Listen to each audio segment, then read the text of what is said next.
Hello, అందరికీ జైభీం. నరసరావుపేట నియోజకవర్గం, నరసరావుపేట అంటే ఇప్పుడు పల్నాడు జిల్లా హెడ్ క్వార్టర్గా ఉన్నటువంటి పరిస్థితి అనమాట.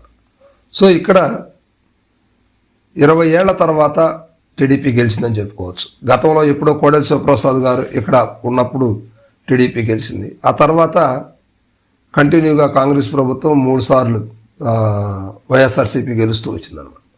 సో ఇది నరసరావుపేట పరిస్థితి. అయితే ఎట్టకేలకు 2024 ఎన్నికలకు సంబంధించి నరసరావుపేట అంటే పల్నాడు ఏరియాలోని పేరున్నటువంటి డాక్టర్గా పేరున్నటువంటి చదలవాడ అరవింద్ బాబు గారు, ఈయన సౌమ్యుడు, మంచి వ్యక్తి, వృత్తిరీత్యా డాక్టర్ అయినప్పటికీ అందరితో కలిసిపోయేటువంటి స్వభావం ఉన్నటువంటి వ్యక్తి, చాలా మంచి వ్యక్తి అని చెప్పుకోవచ్చు. అయితే ఈయన ఎలక్షన్కు ముందు నుంచే నరసరావుపేట పరిసర ప్రాంతాల్లో కావచ్చు, ఆ వైఎస్ఆర్సీపీకి సంబంధించినటువంటి ఆక్రమణలు కావచ్చు, వాటన్నిటి మీద కూడా పెద్ద యుద్ధమే చేసాడని చెప్పవచ్చు. అయితే మొత్తం మీద తెలుగుదేశం కూటమి ప్రభుత్వం నుంచి ఆయనకి నరసరావుపేట టికెట్ రావడం జరిగింది. అదేవిధంగా అనుకున్న రీతిలోనే ఈసారి ఖచ్చితంగా అరవింద్ బాబు గారు గెలుస్తారనుకున్నారు.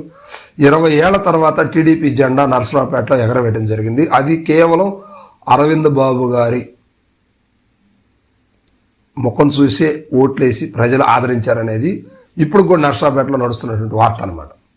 సో మరి ఇలాంటి పరిస్థితుల్లో అరవింద్ బాబు గారికి ఈ మధ్య కాలంలో సొంత కూటమి నేతలే, సొంత పార్టీ వాళ్ళే, స్థానిక నరసరావుపేట నియోజకవర్గానికి చెందినటువంటి వారే, టీడీపీలో మరో గ్రూపు, మరో వ్యక్తులు ఎమ్మెల్యే గారి ఫోటో లేకుండా తాము సొంతంగా CM to Narasaraopet, Narasaraopet to CM అంటూ ఓన్గా ఫ్లెక్సీస్ వేసుకొని ఎమ్మెల్యే గారిని కలవకుండా ఆయన వర్గం కాదంటూ, వర్గం మారిందంటూ ఇలా ప్రచారాలు చేస్తూ ఉన్నారు. సో దీనివల్ల ఏంటంటే స్థానికంగా ఉన్నటువంటి ఎమ్మెల్యే గారికి కొంచెం ఇబ్బంది అవుతుంది. ఎందుకంటే యాక్చువల్గా ఈయన తెలుగుదేశం ప్రభుత్వంలో గతంలో ఈయన చేసినటువంటి కార్యక్రమాలు కావచ్చు, ఆ టీడీపీకి సంబంధించిన ప్రతి కార్యక్రమాన్ని కూడా విజయవంతంగా చేసుకుంటూ చాలా గొప్పగా ఆ పార్టీ ప్రతిష్టని కాపాడుకుంటూ, ఆయన వృత్తిరీత్యా డాక్టర్ అయినప్పటికీ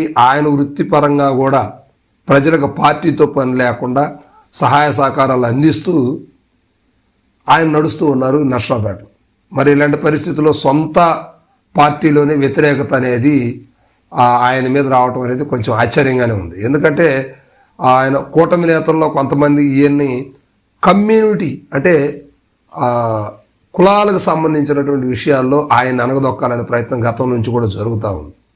సో అందువలన ఇప్పుడు అక్కడ మేజర్ కమ్యూనిటీ ఎవరైతే ఉన్నారో వారు ఈయనతో పని లేకుండా కార్యకలాపాలు సాగిస్తున్నట్టుగా సమాచారం ఉంది. అయితే ఈయన మాత్రం ప్రజలతో మమేకమై ప్రజలకి అనుకూలంగా దగ్గరగా పనిచేసుకుంటూ వెళ్తూ ఉన్నారనమాట. అయితే మొత్తం మీద ఇటీవల చంద్రబాబు నాయుడు గారు ఆయనతోటి మాట్లాడిన విషయాల్లో తేటతెల్లమైంది ఏంటంటే, నీకు అండగా నేనున్నాను, నువ్వేం కంగారు పడాల్సిన అవసరం లేదు, ఎవరు ఎన్ని గ్రూపులు పెట్టుకున్నా కూడా నెక్స్ట్ అయినా సరే, ఆ తర్వాత అయినా సరే నరసరావుపేట సీట్ అనేది నీకేను, ఇంకెవరికి ఇవ్వం.